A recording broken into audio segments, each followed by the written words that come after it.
OK, Roy, look, you didn't know I was going to do the naming of these two people. I don't want to get you involved in that directly. You're a royal correspondent. But on the wider picture, this book is getting more and more attention. It's now front page news of many papers. It clearly has a lot of damaging revelations. It follows a familiar pattern from his first book. All the main royals are awful. Duke and Duchess of Sussex are angelic, and weren't they treated so badly?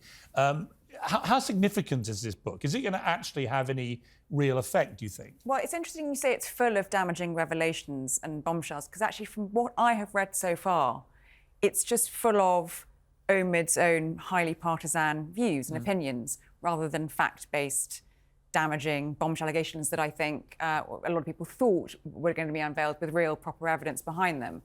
And I have to say, I've been asked about the book a lot this week, and it's just felt quite predictable. And of course it was always going to get lots of traction because it's Omid, it's the royals. But it just feels, once again, like Finding Freedom, a very one-sided partisan. The rest of the royal family are awful. Harry and Meghan smell of roses. And I think actually the British public and a lot of the wider public are able to sort of decide for themselves which camp they're in, how much they believe, how much they don't. I mean, you've talked about already this week the things that Omid has said about you that aren't true. Yeah. He's really not a fan of the Sunday Times coverage I've read, and he had a whinge and a moan about my William interview knocking off Trooping the Colour from the front page. We never put Trooping the Colour on the front page, and so on and so forth. So I think, is it going to be hugely damaging? I think it'll whip up a storm, predictably, to get publicity, and I feel that possibly something around these names could be to do with publicity.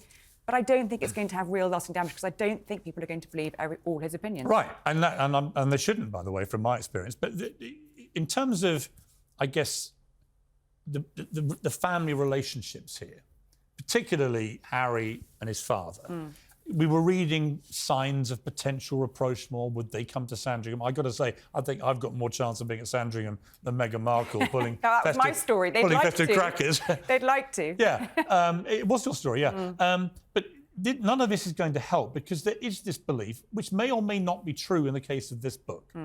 I don't know, right? But we know in the first book, Meghan Markle said she had nothing to do with it, and then under oath had to admit she did.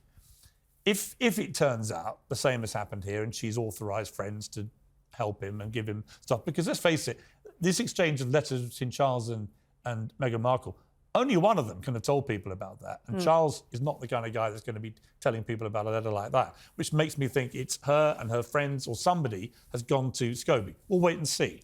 But if that is the case, this is going to be very damaging to the ongoing trust issues between Charles and Harry. Well, trust is the key issue, and I think that was something I touched on in that piece about them saying we wouldn't decline an invitation to spend time with the family. The problem is, as you just rightly said, imagine what a whole Christmas at Sandringham would produce in terms of potential future content.